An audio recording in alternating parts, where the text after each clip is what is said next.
guys. Hey, yo, what up, Bodega Podcast? You already know who it is. It's one half of the sexiest Puerto Rican studs on this planet, Ortiz, baby. And shout out to all the Bodega Podcast listeners. Ow.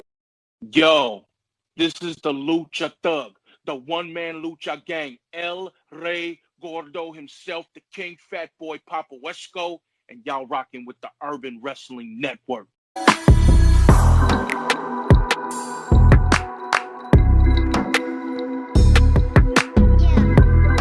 It's your boy, the young GOAT, one half of Injustice, Hot Fire Myron, and you're listening to Urban Wrestling Network. Gang. This is Josef Samael from Contra Unit, and you're watching the Urban Wrestling Network. What's good? It's Tristan Ty, a.k.a. Ikuro Kwon. You're watching Urban Wrestling Network. Hail Contra! What's up? It's Judge in the building. And make sure you guys check out Urban Wrestling Network. The boys going to be on there chopping it up. You already know, Street Fighter. You know what it is, man. It's like Boogie, South Philly. What up? Catch me on the Urban Wrestling Network real soon. Be on the lookout for that podcast, bro. Yes. MLW, all that. N.W.A, all that. I'm everywhere. Fuck out of here. Hey, you guys. This is Christi Jaynes, and you're listening to the Urban Wrestling Network.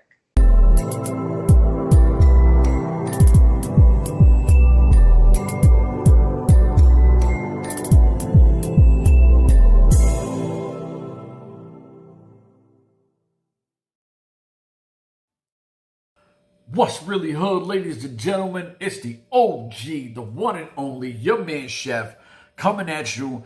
And because Ivalonce is somewhere to be, I don't know, he hit me with the I ain't gonna be around again, blah, blah, blah. Last time we checked, he's wearing a Azteca Underground mask, so I don't know if he's secretly working for El Jefe and, doing work in the temple or something, because we've seen him at Philadelphia with the mask on.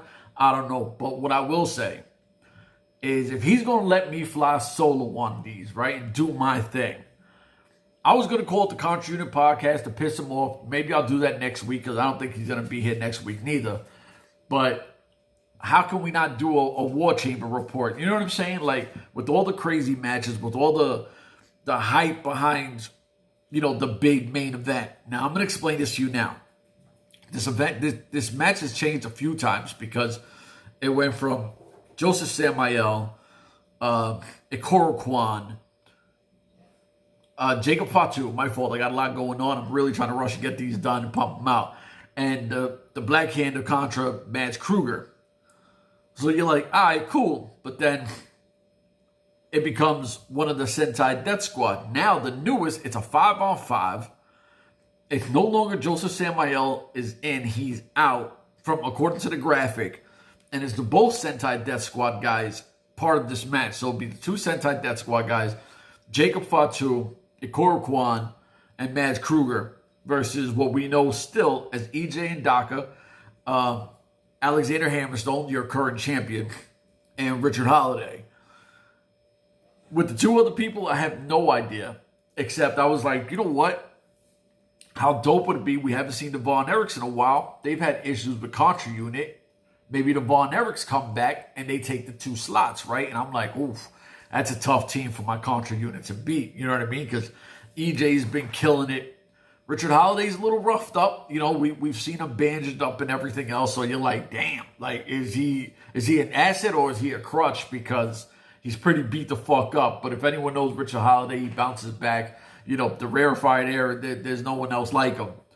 But you add the Von Erichs to this, and you're like, shit, like, can Contra Unit pull it off? I'm always going to say yeah, because I'm a Contra Unit guy, hail Contra all day. You know what I'm saying? Like, but that main event alone is insane. Now, also, we do see that we have Calvin Tankman versus TJP. I thought that Alex Kane and King Mo did the job. Pop told me in his eye, roughed him up a little bit.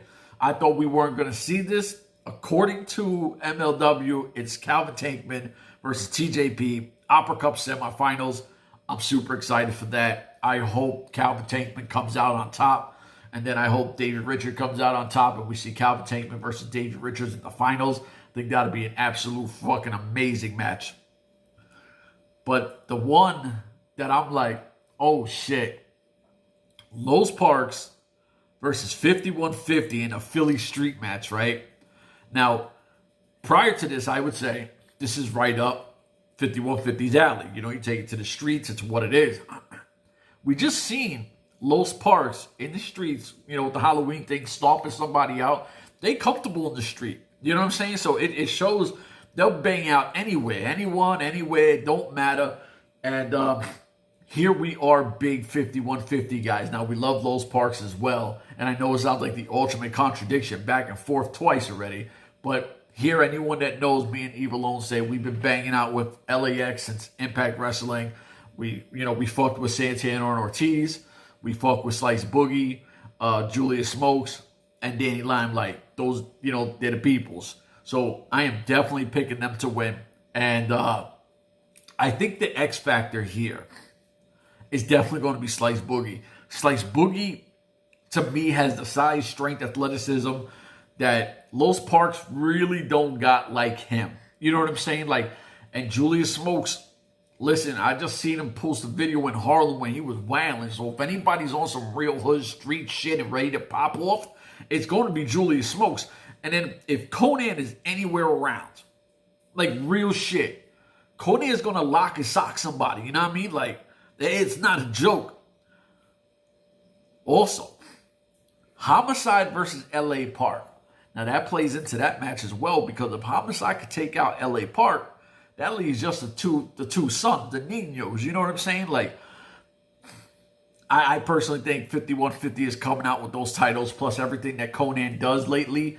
Everyone he manages, everyone he's around gets gold. So I'm calling 5150 in this match as well. Enzo Matt Cross, it's a touchy subject with fans, I see, because, and listen, I'm part of these MLW fan page groups. I'm a big MLW fan, so I like what people talk about, you know, and you see a lot of fans that really ain't feeling Enzo in MLW, and you're like, all right, we all know he could talk. You know what I'm saying? We know Enzo could talk with anybody. His in-ring, you know, he was an average wrestler, but you put him with Matt Cross, who could wrestle with anybody at any weight size with any kind of style, and Matt Cross can get the job done. So if Enzo doesn't bring his A+ game, Matt Cross is going to humiliate him and make him look like a scrub. You know what I'm saying? Like, and that's on some real shit. And listen, Matt Cross already said he's going to find out who the realest one in the room is, and that's not me. That's Matt Cross saying it. Salute to Matt Cross. I see you, pimp. I see you talking your shit. Enzo hasn't responded yet, hasn't said a damn thing, because he knows Matt Cross ain't the one to steal on. So, listen, bring your shit, because you're going to get embarrassed if you don't. The ladder match. This is a match that I'm going all Alex Kane. So right now it's Alex Shelley versus Myron Reed versus Zen Shi versus Alex Kane and the wild card. Who the wild card is, I have no idea. None of you do. The only people that do is MLW. You know what I'm saying? So I'm curious who the wild card is. I like shit when, you know, we'd have no idea. So I'm excited about it. As of looking at this, ain't nobody stopping Alex Kane. Let's just be honest. Like, and listen, Myron Reed knows we fuck with him. I'm a big Alex Kane guy. He's the homie. He knows we fucks with him. But you better put somebody big in this match to try to slow his ass down, because Alex Kane, the man of 100 suplexes or some shit like that, which is absolutely crazy, is just dominating everybody. I mean, y'all saw what he did to Warhorse. He pummeled Warhorse a few days ago. So I'm just saying, I'm picking Alex Kane. Aramis versus Aurez. And this is a briefcase full of cash. And I know it's El Jefe's briefcase, right? I'm not sure what else might be in there. I'm not sure how much bread is in there. Both of these guys have killed it. Every match they've been in since Battle Riot, they have just kept elevating and shining and shining and shining. I'm going to say Aramis wins this because I just think he elevated just a little bit more than Aurez. Both of them are super talented. Sea Stars versus Top Dogs. The only thing I know is all these ladies run together. And I want to pick Sea Stars, but I know Evil won't say will. So I'm saying Top Dogs come out on top. just because I'm not going to respond the same way Evil Once does. Because he likes them, I'm picking against them. That's how I roll. Willow Nightingale versus Holly Dead with Dax. Now, this poor bastard Dax, let me explain something to you, right? The guy gets absolutely pummeled by freaking, I was about to say the Black Hand of Contra Unit, don't got to go that long, Mads Kruger. I mean, pummeled by Mad Kruger. And then he's rolling out. She pulls him out, stomps this guy. I mean, stomps this guy out on some wow shit. Like, not only did you just get abused, you just got stomped the fuck out. And I was like, okay, didn't think he needed all that. And, you know, she locked him back up, pulled him off. We also seen Willow Nightingale get yoked under the ropes, under the ring by Holly Dead. I'm picking Holly Dead in a dominant fashion. I think Holly Dead just does what she does and beats the shit out of the super nice girl, the bubbly Willow Nightingale, who's super talented. But I think Holly Dead right now takes that dark leap forward where we don't see anybody really in MLW female-wise taking that kind of lane. I think she becomes that. Casey Navarro versus Warhorse. I like what I seen out of Warhorse. I'm going to tell you, and I kind of said it on a different pod where Warhorse versus Alex Kane. Warhorse got dominated. Let's keep it 100. And I like Warhorse. When we did the open mock draft on our thing saying who we want to see come to MLW, Warhorse is one of the guys we wanted to see here. He's here. Casey Navarro is an absolute stud. You know what I'm saying? And that's not... I wanted to say something else, but people will get all uncomfortable with how I said whatever. But I think Casey Navarro easily comes out of here. Warhorse, the one thing he impressed me with was he was all heart versus Alex Kane. Alex Kane abused him, but he did not quit. You know, he kept showing that warrior's way. So Casey Navarro, I'm picking out of here, but I expect a way better match out of Warhorse with somebody closer to his size and strength and all that type of shit. Warhorse, salute, you took an ass whooping, but I respect all heart.